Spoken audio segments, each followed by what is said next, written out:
2024 Andhra elections చాలా విస్తృతంగా జరుగుతున్నాయి. లక్ష్మీ పార్వతి గారు ఏమైపోయారు, ఎక్కడున్నారు, ఎందుకు మౌనం వహించారు? ఈరోజు జనంలోకి వెళ్ళి లక్ష్మీ పార్వతి ఏదైనా ఉపన్యాసం ఇస్తే కొడతారమ్మా. బాలకృష్ణ గారిని ఎప్పుడు తిట్టలేదు. బాలకృష్ణ కూడా తిట్టింది కదా, పిచ్చోడానికి.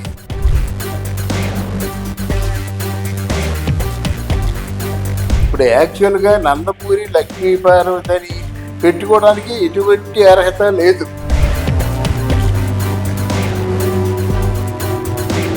ఇప్పుడు ముద్రగడ పద్మనాభాన్ని తీసుకొచ్చి జగన్మోహన్ రెడ్డి ఎలా మోసపోయాడు అలా మోసపోతారన్నమాట.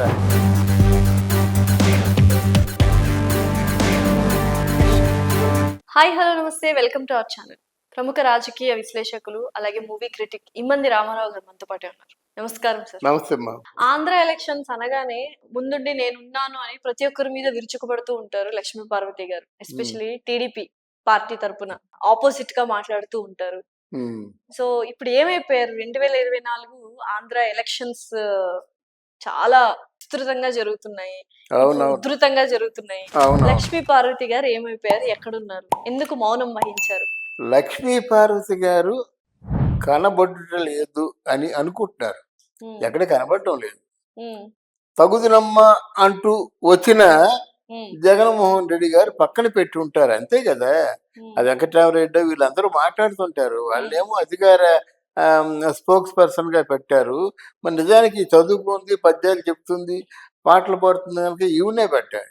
కానీ పెట్టలేదు, ఎందుకంటే ఆవిడ మీద ఉన్న వ్యతిరేకత అట్లాంటిది. ఈరోజు జనంలోకి వెళ్ళి లక్ష్మీ పార్వతి ఏదైనా ఉపన్యాసం ఇస్తే కొడతారమ్మా. ఇప్పుడు జనం చాలా కోపంతో ఉన్నారు. అటువంటి పరిస్థితుల్లో నువ్వేం చేసావు?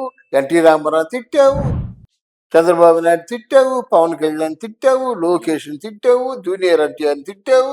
ఇంతమంది తిట్టిన తర్వాత నువ్వు పొగిడింది ఎవరిని? జగన్మోహన్ రెడ్డి గారిని ఒక్కనే పొగిడావు. బాలకృష్ణ గారిని ఎప్పుడు తిట్టలేదు. బాలకృష్ణ కూడా తిట్టింది కదా, పిచ్చోడు అంది. పిచ్చోడికి తెలీదు అన్నమాట. అందువల్ల ఏదో ఎన్టీ రామారావు గారి పేరు చెప్పుకుంటూ ఈరోజు చెట్టు పేరు చెప్పుకొని గాయలు అమ్ముకుంటున్నా కానీ నువ్వు ఎన్టీ రామారావు తాలూకు భార్యవి కాదు. నువ్వు వీరగంధం సుబ్బారావు గారి భార్యవి. వీరగంధం సుబ్బారావు గారు విడాకులు తీసుకున్నారు కదా, విడాకులు తీసుకొని ఎక్కడ తీసుకున్నారు? పెళ్లి చేసుకున్నారు కదా. విడాకులు తీసుకోలేదమ్మా, విడాకులు తీసుకుంటా ఉన్నారు. జరిగింది చెప్తాను విను. విడాకులు తీసుకుంటున్నావు అంటే నాకు అవసరం లేదు, నువ్వు నాకు విడాకులు ఇచ్చినా ఇవ్వకపోయినా నాకు అవసరం లేదు అంటే. వీరగంధం సుబ్బారావు గారితో నాకు 1-2 సార్లు సందర్భాలు కలిశాను. రేడియో స్టేషన్లో ఒకటి, ఇంకోటి ఏంటంటే ఒక భాగవతార్ దగ్గరికి వచ్చి మాట్లాడాడు. ఈయన ఫారెన్ వెళ్ళి అమెరికాలో హరికథ చెప్పినటువంటి వ్యక్తి, తెలుగులోను ఇంగ్లీష్లో సంస్కృతంలో కూడా. అంత మహానుభావుడు. వద్దు నువ్వు, ఆయనే పరిచయం చేశాడు ఎన్టీ రామారావు గారు. నిజాయితీ పరుడు, ఆత్మాభిమానం గలవాడు కదా.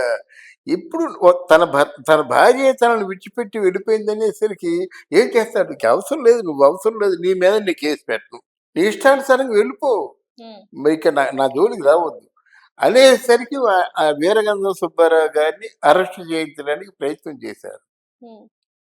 నాకేమి తెలియదు పాపం. చేతిలో ఏదో కొంత డబ్బు ఉంది, కారుకి బయలుదేరాడు. ఆ కారుని ఫాలో అవుతున్నారు. లారీ ఎక్కాడు, క్యాబ్ ఎక్కాడు, ఆటోలు ఎక్కాడు. అలాగా ఒరిస్సా వెళ్ళిపోయాడు. వెళ్ళిపోయి ఒరిస్సాలో ఎవరికి తెలియకుండా కొంత కొన్నాళ్ళు ఉన్నాడు. ఇలాగా ఈ వీరగంధం సుబ్బాని అరెస్ట్ చేసేసి మొత్తం ఏదో చేద్దాం అనుకున్నారు. కానీ దేవుడి దయ వల్ల ఆయన బతికాడు. బతికినప్పుడు కూడా ఈ అందరూ అంటారు కదా, ఏంట్రా లక్ష్మీపార్వతి వెళ్ళిపోయింది అంటారు కదా. దాని వచ్చిన తర్వాత దొంగచారుగా వచ్చిన తర్వాత ఎవరికీ తెలియకుండా బ్రతుకుతుండగా పిల్లలు వేరే పెట్టేశారు. నీకు ఒళ్ళు కొవ్వు లేకపోతే వీరగంధం లక్ష్మీపార్వతినిగా కావాల్సి వచ్చిందా? ఒరే బాబు, మీ అమ్మ లేదు కాబట్టి పెళ్లి చేసుకున్నాను, నీ చేసుకుని తప్పైనప్పుడు కూడా పిల్లలు కూడా పొడుచుకు తినేశారు. అప్పటికి ఈయన పేరేం పేరు? ప్రభాకర్. వీరగంధం లక్ష్మీపార్వతికి సుబ్బారావుకి ప్రభాకర్ రావు ఉంటుంది. ఆయన చిన్నవాడు గనక ఆయన దగ్గరికి వెళ్ళినప్పుడు కూడా మన ఇద్దరు ఉన్నారు ఎక్కడో, నా సంతానం నువ్వు కదా, మనిద్దరం ఉందారా అనేసరికి ఆయన కూడా తండ్రి అని పిలవలేదు. అలా దిగులు పట్టి విచారంతో కుళ్ళిపోయి కురింగిపోయి చచ్చిపోయాడనమాట. అది వాళ్ళ విషయం. ఆయన విడాకులు ఇవ్వలేదు. ఇప్పుడు యాక్చువల్గా నందమూరి లక్ష్మీ పార్వతి అని పెట్టుకోవడానికి ఎటువంటి అర్హత లేదు. ఇప్పుడు నేనంటే ఆవిడ కోపం ఉంటుంది. నన్ను ఏదో పెద్ద అరెస్ట్ చేద్దామని కూడా ప్రయత్నం చేసింది. అంత పెద్ద గొడవ జరిగింది. ఎందుకు ఉన్న మాట్లాడితే ఉలికెందుకమ్మా? ఎందుకు ఉలికెందుకు? ఈ ప్రతిసారి కూడా మరి జగన్మోహన్ రెడ్డికి ఏమో అడ్డంగా పడిపోయేదానికి ఇప్పుడు నువ్వు నోరెందుకు తగలటం లేదు? తెగిలితే ప్రజలు కొట్టేస్తారు. ఈసారి ఎందుకు సైలెంట్ అయిపోయింది? అదే ప్రజలు కొడతారు. తరి కొడతారు, దండయాత్ర చేస్తారు.